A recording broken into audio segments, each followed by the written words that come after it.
অলসই অলসই আমার ইচ্ছা করে তোদের। সংস্কৃতি ও ঐতিহ্য রক্ষায় প্রতিনিয়তই কাজ করে যাচ্ছে শিল্পীরা। মান্না জাকের নাজাকাত একাধারে তিনি সঙ্গীত শিল্পী, নৃত্যশিল্পী, মেকআপ আর্টিস্ট ও পরিচালক। তার অর্জনের ঝুলিতেও রয়েছে একাধিক সম্মাননা। নারী চরিত্রে অভিনয় করেছেন একাধিক টিভি সিরিয়ালে। ম্যাডাম, আপনি কোথায় যাবেন? আমি শহীদ মিনারে যেতে চাই। কিন্তু কেন? বাঙালি এমন একটা জাতি যারা ভাষার জন্য জীবন দিয়েছে। পর্দার এই নারী আসলে একজন পুরুষ। কি অবাক হচ্ছেন? চলুন তার কাছ থেকেই শুনে আসি তার জীবনের গল্প।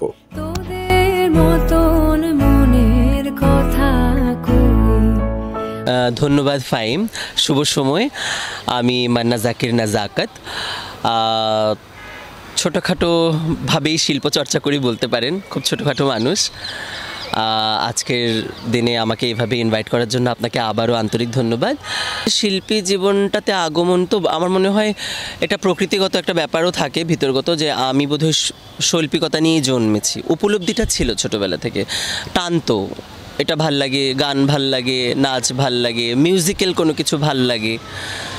তো এই জায়গা থেকে মানে ছোটোবেলা থেকে আমি স্কুল জীবনে স্কাউটিং করতাম, ভিতরে ছিল সেটা, মানে তো একদম ছোটোবেলায় তো সেটা হয়ে উঠতেছে না।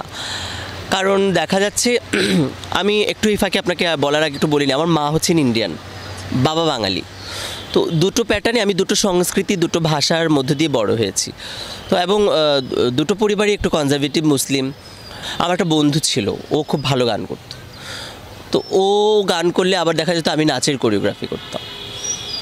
তো এইভাবেই আস্তে আস্তে আস্তে আস্তে জিনিসটা আমার স্কুল জীবন থেকে পুষ্পিত হয়েছে।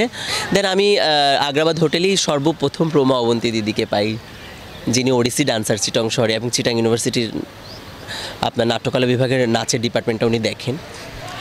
এই ভদ্র মহিলার কাছে আমার প্রথম হাতে খড়ি নাচ শেখা।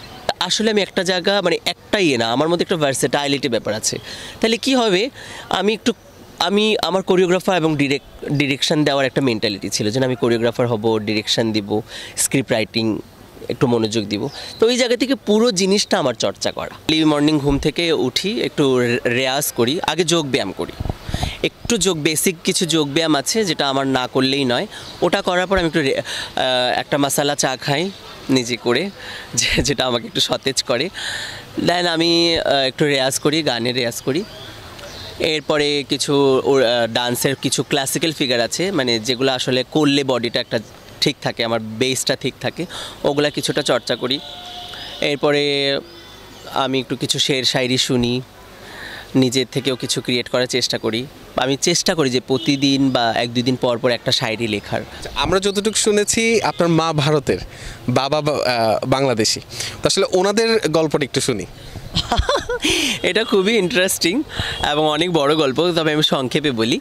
আমার মা লখনউ, উত্তরপ্রদেশ, ভারতীয় নারী এবং শিয়া মুসলিম, এবং বাবা হচ্ছেন বাঙালি, নোয়াখালীর।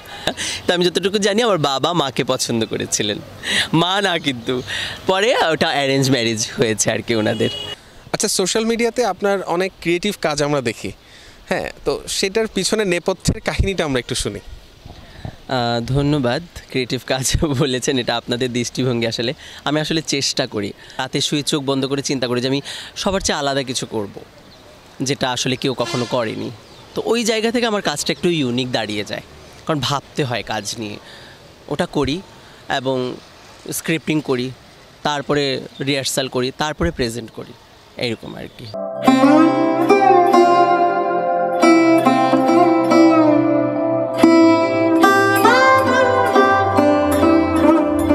সুখী ভাবনা কাহারে বলে, সুখী যাতনা কাহারে বলে।